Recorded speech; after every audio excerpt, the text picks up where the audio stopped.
राम राम मेरी सभी माता बहना ने राम राम। आज मैं आप सब ने टोटा और नफा की कहानी सुनाऊंगी, जिससे सुनने से हमारे घर में लाभ हो जावे। और ये कहानी सुनना बहुत अच्छा होता है, बहुत शुभ होता है। ये लक्ष्मी माता की और टोटा नफा की कहानी है। यह कहानी आप वैसे तो कभी भी सुन सको सो, लेकिन वैशाख महीनों बहुत उत्तम हो। वैसे कार्तिक महीनों और वैशाख महीनों ये बहुत ही पुण्यदायी महीना ही सी, तो इनमें सुननी बहुत ज़्यादा शुभ हो से ये कहानी। तो आज मैं आप सब ने ये कहानी सुनाऊंगी। बड़ो ध्यान लगा कर सुनियो, ये कहानी सुनोड़ी बहुत अच्छी रहे वैसे।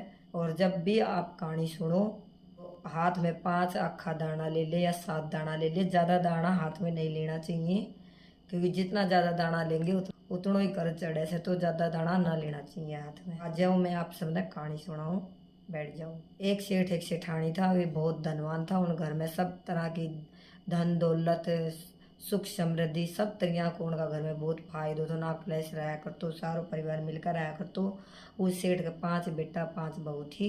सब में बड़ो मेल जोल तो बड़ा मिल जुल कर आया करता। एक दिन सेठ जी ने सपना में लक्ष्मी माता दिखाई दी और नू बोली, सेठ मैं तेरा घर कई साल रह ली, हमेशा रह ली, मैं तेरे ही घर रहूँ बता। तो मैंने तो गांव में सब मान ली, मेरे तो सब कोई जी, मैं गांव में और भी कह कर जाना चाहूँ सो। हमेशा सेठा का ही घर में रहूँ, बाणिया का ही घर में रहूँ, तो अब मैं ना और क्या घर में जाना चाहूँ सो। तेरे घर में कई साल रह ली। तो बोली तेरी आखिरी इच्छा जो भी सवा तू मेरे का मांग ली, जो मांगा वो मैं तेने देख कर जाऊंगी। अब सवेरे उठ कर बाणे ने अपने घर में अपने सारा बहू बेटा ने अपनी अपनी औरत ने सब ने अपनी यह बात बताई। एक मैंने लक्ष्मी माता सपना में देखी थी। लक्ष्मी माता नो कैसे जो तेरी आखिरी इच्छा है वह एक चीज मांग ले, वह मैं तेने देख के जाऊंगी जरूर। तो बड़े बेटा बहुत बोले, पिताजी एक काम करो, आप ना अपने तो दुकाना को काम से, तो आप तो दुकाना को रियो लंबो चौड़ो कारोबार मांग लो, इनको दुकाना को लंबो चौड़ो कारोबार दे दे। जब बोले इनको तो किससे बोली, तो आज से तड़के कुन्या सेठ बोलो। तो दूसरा नंबर का बेटा वो बोले, पिताजी आप एक काम करो, हाथी घोड़ा गाय भैंस धीणो दौड़ो ये सब चीज मांग लो, सब चीज़ों का ठाट पाट रही ये सब चीज मांग लो।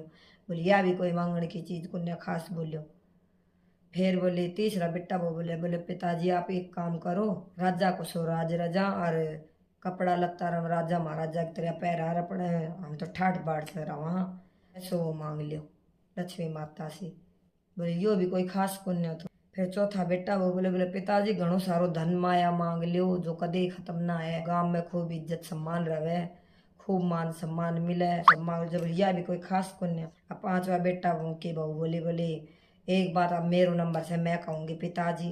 बोले पिताजी आप कुछ भी मत मांगो, ये सब चीज फालतू सी। बोले आप मेरा कहा थे एक चीज मांग लो। बोले के मांग लो।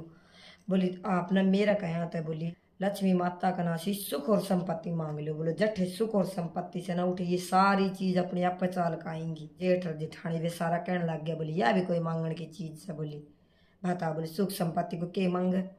बोली मैं थारे बीच में ना बोली ना, तो जब थम बोले जब मैं बीच में ना बोली तो ई मैं बोलू जो थम मना बीच में बोलो।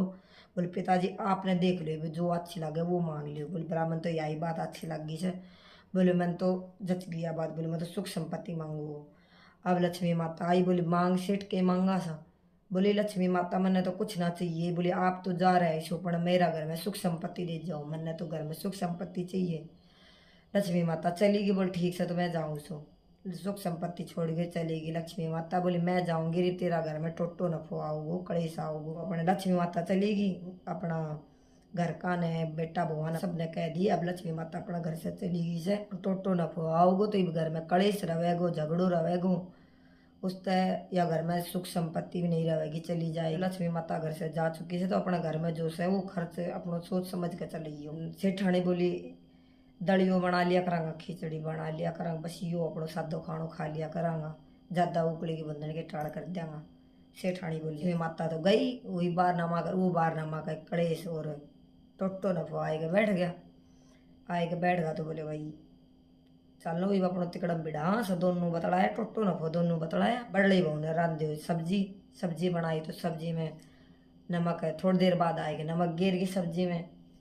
फिर दूसरी आई वह नमक गिर गई सब्जी में। तीसरी आई वह नमक गिर गई सब्जी में। चौथी आई वह नमक गिर गई नौकर को, पांचवी भी गिर गई। अब खान बैठा तो उन्हें तो बेर लागो तो भाई थारा घर में टोटो न फो आगो से खानो। पहले सबसे पहले आई ससुरा ने खानो खायो, तो खानो खाता है सब्जी में निरो नमक पड़े।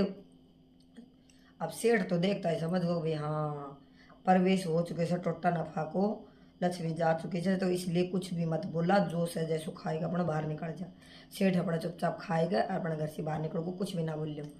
फिर आयो बड़ो बेटो, वो भी अपना खायो और खाता ही, समझ गो भाई सब्जी में बहुत गणों से, पर घर में टोटो नफो आ चुके से, क्योंकि उन्होंने बेरो पाड़े होते तो वो भी कुछ भी ना बोलियो, खाए के चुपचाप चले गो। नो करके पाँचों भाई खा गए, उनके पिताजी खा गए, कोई कुछ ना बोलियो।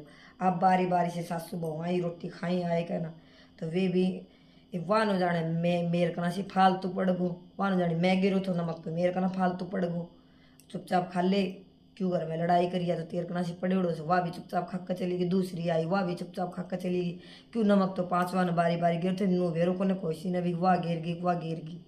अब पाछू नु ही सोच सोच का अपनो खानो सारी दौरान जिठानी उनकी सासू खा गई, वान जानी मैं नमक गिरो तो मेरे कना फालतू पड़ गो, वान जानी मैं मेरे कन गिरो तो सारा जना खाए खाए के चुपचाप सो गया। अब टोटो न एक दूसरा का मुँह कानी देखी, बोले भाई अपनी दाल तूरे ना गले, बोलो बोले 1.25 किलो नमक ने खा गया, बोले चुपचाप है, बोली चू तक ना पाड़ी, बोले अपने तो पूरा मन ना लगा। अब उठी लक्ष्मी माता गई जय घर में जाओ, मैं कलेश झगड़ो माच रही, और लक्ष्मी माता तो जय घर में जाओ मैं गंद माच रही हुआ, तो लक्ष्मी माता को तो मन ही ला लग उन घर में डटे ही कुन्या।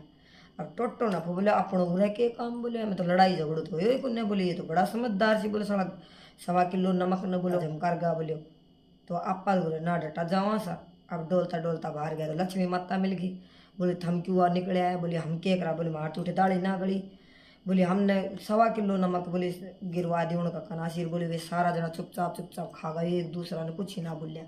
तो बोले हम ना रहे कैसा अगर कमी है, बोले हमने तो कड़ीस में चैन पड़े से। लक्ष्मी माता बोली मेरो भी उठे मन ना लागे, बोले उठे तो निरो कड़ी सर सारे दिन किच किच रखी सिर, बोले उनका तो घर में खतरा की सुख शांति कुन्या सुख संपत्ति कुन्या, तो मैं तो उठे ना रहूँ। लक्ष्मी माता तो आई, सुख तो विष्णु भगवान और संपत्ति लक्ष्मी माता, और टोटो नफो चारों इकट्ठा हो गए, बोले चलना सा।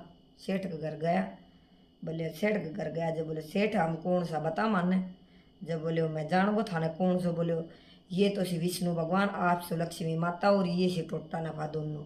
बोले भाई ये तो जानबो, तो टोटा नफा तो चलिया गा घर के बाहर, वही रास्ता था, और लक्ष्मी माता वही रास्ता से उनका घर के अंदर आ गई। तो लक्ष्मी माता को सेठ का घर में फिर वासो हो, क्योंकि सेठ तो कदे सी समझदार ही बाणिया, तो बाणिया का घर में हमेशा लक्ष्मी माता को वासो रहे। वैसे बाणिया घर लक्ष्मी माता फिर आ गई, जिस घर में सुख और संपत्ति रहे से ना उठे सब कुछ अपने आप पे चाल काट जावे से। ये घर में हमेशा सुख संपत्ति की खतरी है। या लक्ष्मी की कहानी आपको जब मन करे जब सुन सको सो, जब मन करे ना उदापन कर सको सो, लेकिन सबसे बढ़िया या तो कार्तिक का महीना में सुनो या फिर वैशाख का महीना में सुनो। तो वैशाख का महीना का लास्ट का 5 दिना में यह कहानी सुनो, जिससे आपका घर में सुख शांति बनी रहे, और जिससे लक्ष्मी माता को वासो भी हमेशा बने रहे। और इसको उदापन बता दूँ आप सब ने, इसको उदापन करो जावे से लक्ष्मी माता तो सारो श्रृंगार को सामान दे दे, और उसका वस्त्र दे दे, और विष्णु भगवान ने विष्णु भगवान का वस्त्र दे दे। टोटा ने चप्पल परा दे, क्योंकि चप्पल पराएगा टोटा ने घर से बाहर काटनो रस है, और कलेश ने कपड़ो उड़ा दे, कलेश ने कपड़ो दे दे, क्योंकि कलेश के ऊपर हमेशा शांति को ऊपर दो डाल को उसने दबाई हुई जावे से, तो इसलिए कलेश के ऊपर कपड़ो डाल देवे, यो इसको दापन हो वैसे नो करके को दापन कर देवे। और अगर आप सबने मेरी यह कहानी अच्छी लगी है तो वीडियो ने लाइक कर दियो, चैनल ने सब्सक्राइब कर दियो, और वीडियो ने शेयर जरूर कर दियो। आप सबने ये मेरी कहानी या टोटा नफा की कैसी लगी, लक्ष्मी माता की यह कहानी कमेंट में लिख कर एक बार जरूर बताइयो। राम राम जी, धन्यवाद।